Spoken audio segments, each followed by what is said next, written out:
for organizers. My topic is about the eigenvalue bounds for a perturbed periodic Dirac operator. My outline will be introduction, local theory, and quasi-momentum. Eigenvalue exclusion for the perturbed periodic Dirac operator, and we will estimate gamma plus, gamma minus, and we will find limit gamma m lambda and contour plot for gamma m lambda and gamma plus minus. We will consider the Dirac operator in one dimension, h equals h naught plus v, as an operator in L to R2. In this term, where the right hand expect v will be h naught, which is equal minus I sigma 2 d over dx plus m sigma 3 plus q, and q2, q3 are Pauli matrix as shown, and m bigger or equal 0 is particle mass, and the potential q plus v, where q is a real value periodic with period A, and v is 2 by 2 matrix function with interest in L1, R1, and v is not periodic. We will define norm V1 in this formula, integral norm V dx, where Vx is operator norm and Vx in complex plane with the Euclidean norm. So our aim is to find the region which contain the eigenvalue of H. Our idea is modified by the paper by Jean-Claude and the others. They considered Q equal 0 and find circles contain all the eigenvalue as the theorem shown. So we will back to our project. The unperturbed periodic Dirac operator H naught, which in this formula, Q is our periodic with period A. We will define the Mondromi matrix, which is lambda belong to C, and phi dot lambda from R to C 2 by 2 matrix value solution of H naught minus lambda phi equals 0, with initial value phi 0 equals the identity matrix, and the Mondromi matrix M lambda will equal phi A lambda, and the determinant equal 1. And determinant phi is Roneskin, which is constant.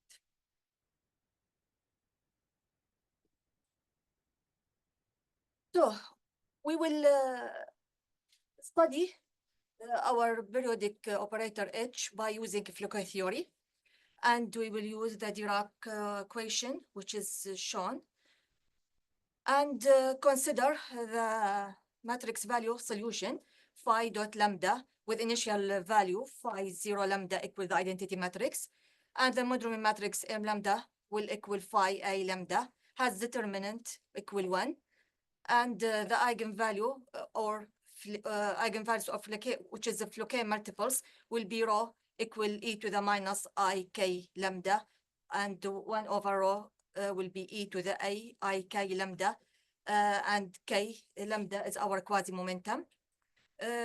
So if we have two linearly independent eigenvalue, V plus and V minus, the Foucault solution will be in this formula, or can written in this formula.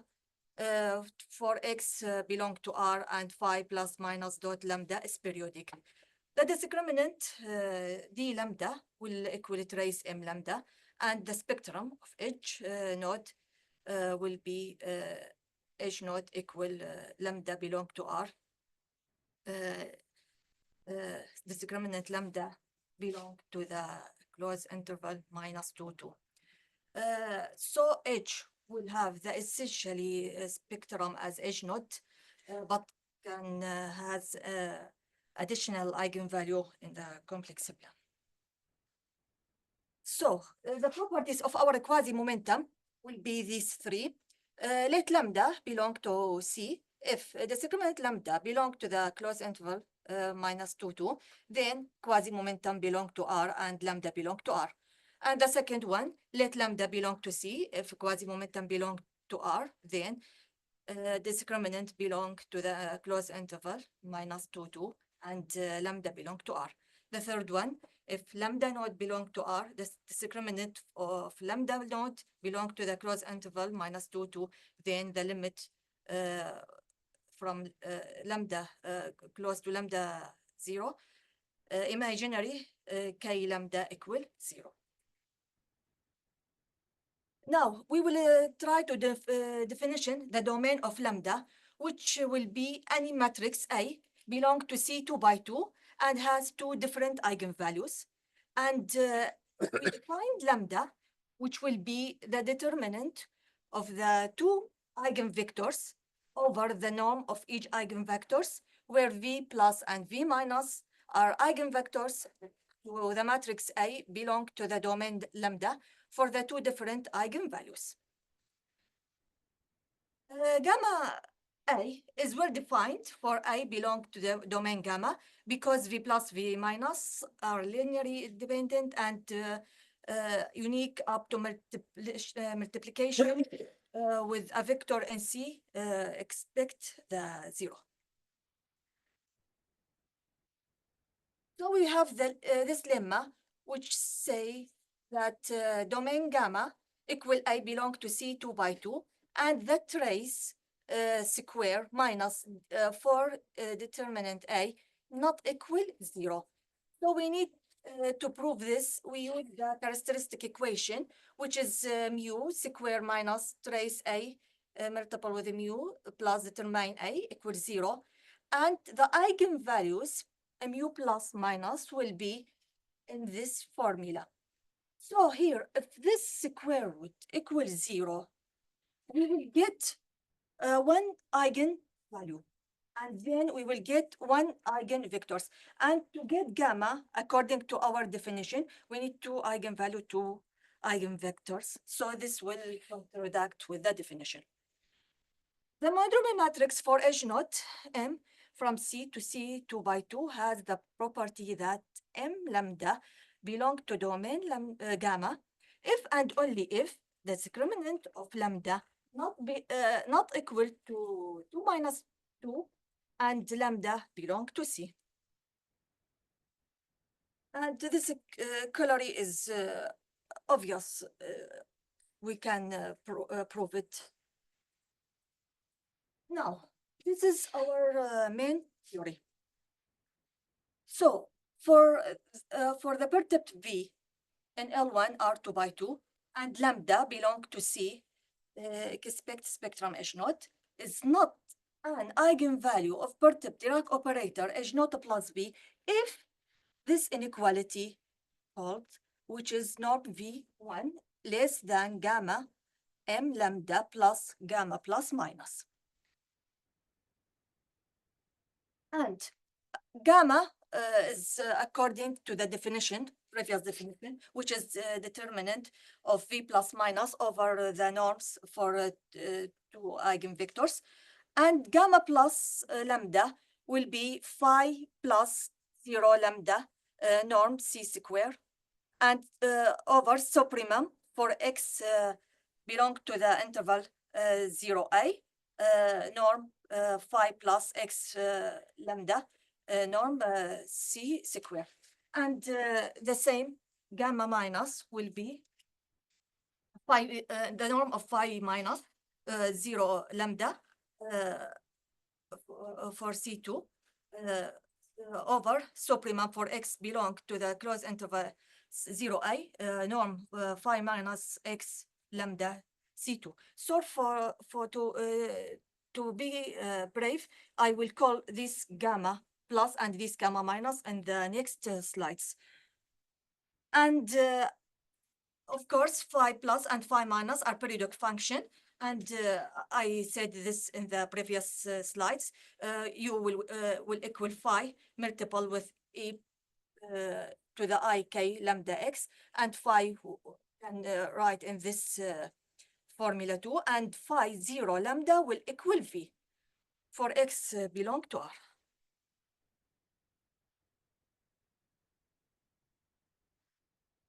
Now for this theorem, we have gamma plus minus. Let lambda belong to C, and the discriminant not equal not belong to the interval minus 2, 2. Then gamma plus minus will be less or equal 1 and bigger than this term, which is e to the minus a imaginary k lambda plus the square root m square plus the imaginary lambda square. And if lambda 0 belong to R, such that discriminant lambda 0 belong to the interval minus 2, 2, then the limit for lambda close to lambda 0 for gamma plus minus will be less or equal 1 or bigger than e to the minus im. For even for lambda at endpoint, gamma plus minus doesn't go to 0. And I will explain that in the next slides.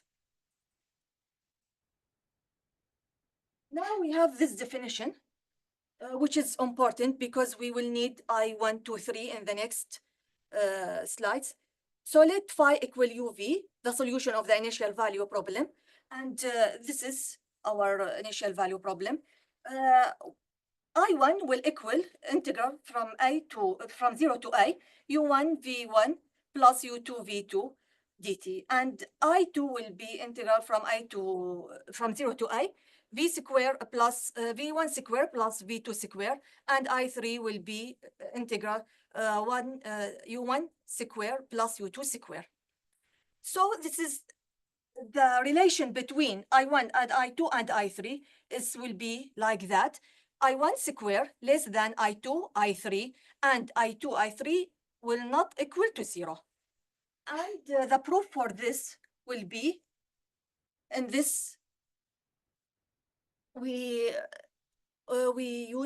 using the previous definition and apply Jordan inequality to get this formula, which we will find that I1 equal I3 square multiple with I2 square. So I1 square will be less or equal I2, I3.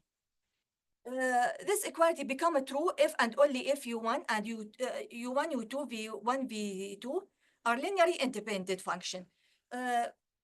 If U1 and U2 equal alpha V1, V2, this contradicts that U1 will equal 1 and U2 will equal 0, and V1 will equal 0 and V2 will equal 1.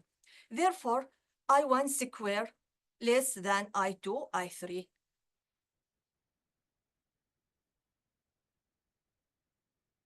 So I will jump now for this because we defined I1, I2, I3. Therefore, here we prove that I1 square less than I2, I3 because we don't want to get minus formula inside the root. And of course, I2 and I3 should not be 0 because we don't need to divide on 0. So let lambda naught belong to R such that m lambda naught equal the identity matrix. Here S will represent the identity matrix, the positive and the negative. And let the I1, I2, I3 be as the previous definition. Then we will get the limit from lambda to lambda 0 of gamma m lambda. We will equal this term and bigger than 0, where lambda belong to C. And if lambda 0 belong to R such that discriminant lambda 0 equal to S, and m lambda naught not equal to the identity matrix, then this limit will go to 0. So I will back to these lines. Our lambda is in the interval between 0 and 1, and the lambda belong to C. Minus mu belong to C, and the discriminant mu is equal minus 2, 2. So we have considered these two cases, which is m lambda node equal the identity matrix, and if lambda equal the identity matrix, so we will get this theorem, and lambda node, m lambda node will not equal to the identity matrix, so we'll get this theorem.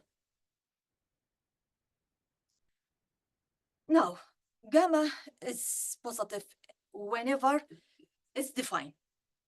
But here, when the discriminant equal 2 and minus 2, we will get this.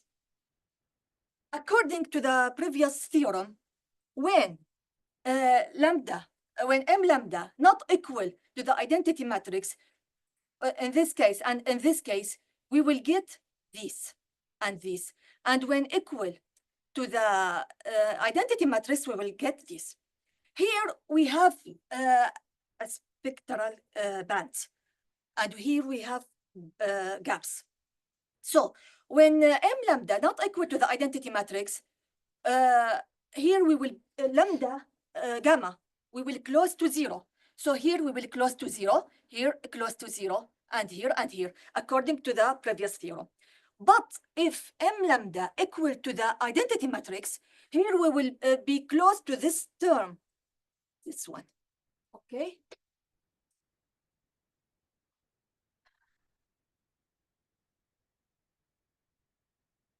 Now, this is our discriminant. We try to make comparison between our discriminant and contour plot for gamma to find the gaps and bands. So here we will get the bands, here gaps, bands, gaps, band gaps. And here we get dots, and these dots is continue in the real line. So I pick these two dots and try to magnify these dots to see what happened. So I found these two pictures, which is close to the other big picture. Okay. And here we have also bands and gap.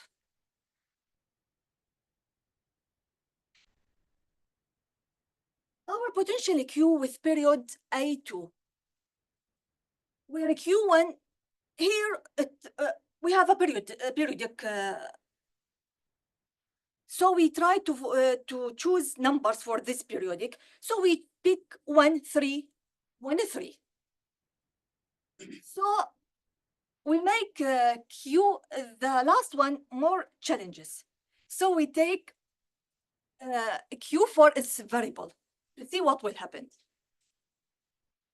Every second spectral gap vanished exactly at Q3. This is what we will find.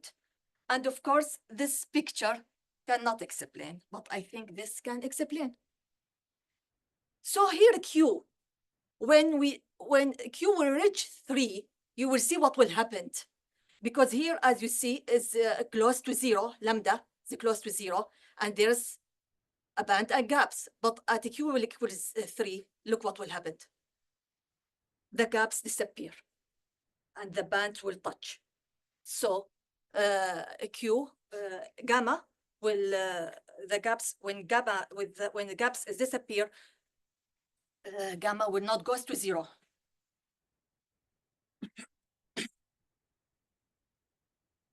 Here I try to find between 3 and 5. Here I take bigger picture, so I take it from 5 to 10. And of course, there's many things in the real line, but I couldn't catch everything, so I try to pick something. Now this. Here I take from -5 to 10 to see what will happen. And if we want to focus, I take the previous video from 3 to 5 here to see the bands and the gaps, as you see.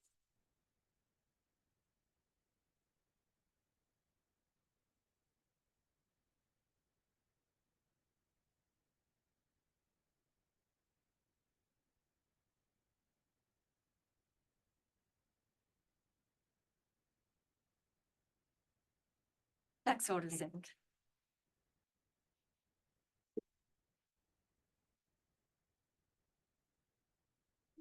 Any comment, question?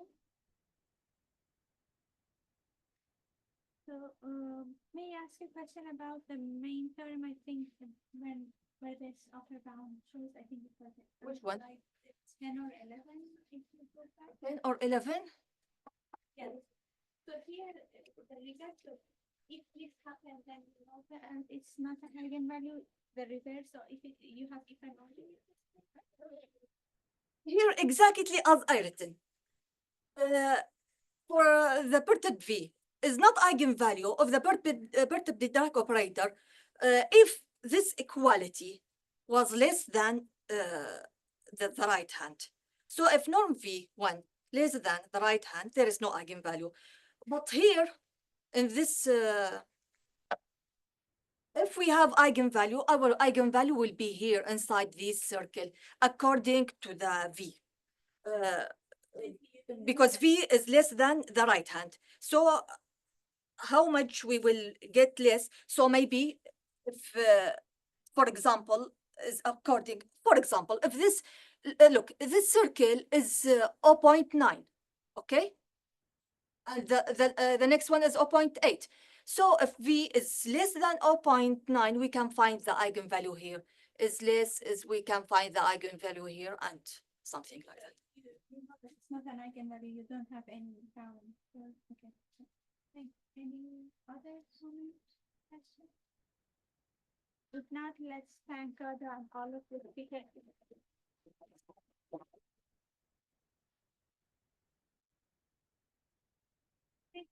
There is a public lecture downstairs.